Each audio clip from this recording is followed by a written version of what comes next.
NBA playoffs rolled on yesterday. Kind of was a bit of a nothing burger day. I mean, Yeah, you had not the a great 8 day. seeds and the Yeah. 7 seed. I mean, at least the games were somewhat competitive in Boston and Cleveland. They weren't Yeah. 30-point blowouts at the end of the first half. Well, eventually Cleveland did make it a blowout. They eventually pulled away. And Boston, toyed with the Magic, and the Magic were down 7 and 6 at different points. And there was no Tatum, so it kind of kept you Yeah. maybe there's something here, but there was not something there. So it was a bit of a dud of a day for the association, but it was a great night for Major League Baseball and hockey. So we had good sports on. But I wanted to ask if we should be, should we be actively terrified of Joe Mazzula, the head coach of the Boston Celtics? Yesterday, if you watched that Celtics game, at one point you saw Kristaps Porzingis take a nasty blow to the head, and he had blood flowing all down his forehead and through the back of his head. It was on the floor.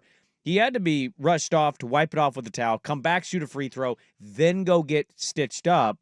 And then he came back, and everybody cheered him on he's Willis Reed coming out of the injury tunnel. And Joe Mazzula, the Celtics get the win. They're up 2-0 against the Magic, and they do it without Tatum, and Brown is awesome. And my brother-in-law's like, hey, would Boston take Scoot and Jeremy in a first for Jaylen Brown? And I'm like, why? What? Why would Boston do that? They would not do that. He goes, okay, I'm just being a Blazer diehard. Just spitballing over here. And Joe Mazzula in the postgame was asked about Kristaps Porzingis, and, just deadpanning tells the media this.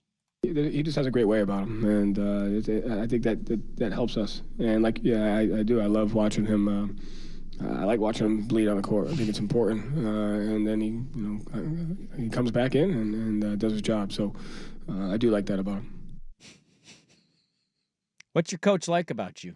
That I bleed on the court. This guy's been in the NBA playoffs for 2 games this year. And in game 1, he tells his star player to get up when he's injured and takes a nasty fall and actually ends up having to miss game 2 of the series. His star was actually hurt. It actually Get hurt. up! And the camera pans to Joe Mazzula on the sideline yelling at him, get up, you bitch, stand up. Like he's the opposing Yes, coach, mad God. that the other team is wasting his Come time. on, let's go. We got a game to play here. Tatum, get your ass off the floor. That was game 1. And then in game 2, he tells one of his other star players, I like when you bleed on the floor. I like when you bleed. I want to make you bleed. He is a psychopath. He is one of one. And he has quickly become a guy that if I ever see a long form interview with, I will seek it out. I want to know what's going on in that guy's brain. He's wired very differently than most people are. Have you heard his I'm not a coach? I have heard his I'm not a coach. I'm not a coach. I'm just here to motivate people and encourage them. What?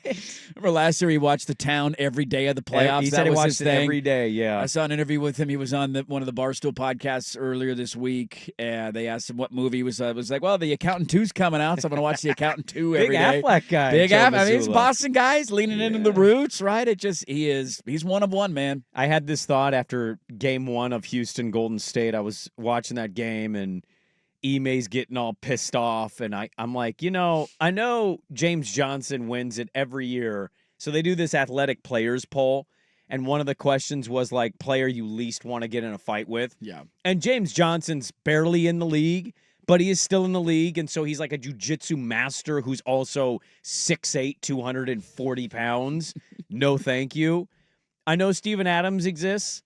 I think my conclusion was, I don't want to fight Ime Udoka of all the people in the league.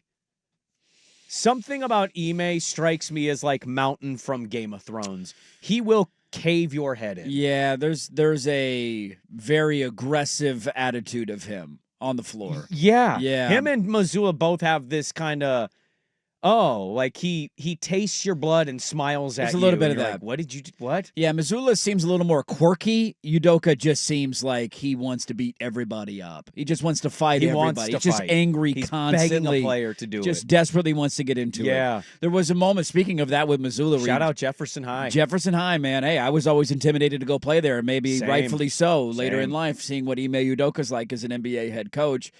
There was a moment, I think it was in Portland, that Mazzula said he tried to get Jason Tatum to fight him on the sideline. like in the middle of a huddle. He was like, I'm just trying to spice things up a little bit. I said, why don't we just fight? Punch me in the face. That's what he was telling one of his star players in the huddle. He's just built different. These guys man. are psycho, man. They're But whatever it absolutely takes to get the psychotic. most out of your players, whatever it takes to motivate, you got to be creative. Their careers and tenures don't last very long, and he's trying to capitalize on it.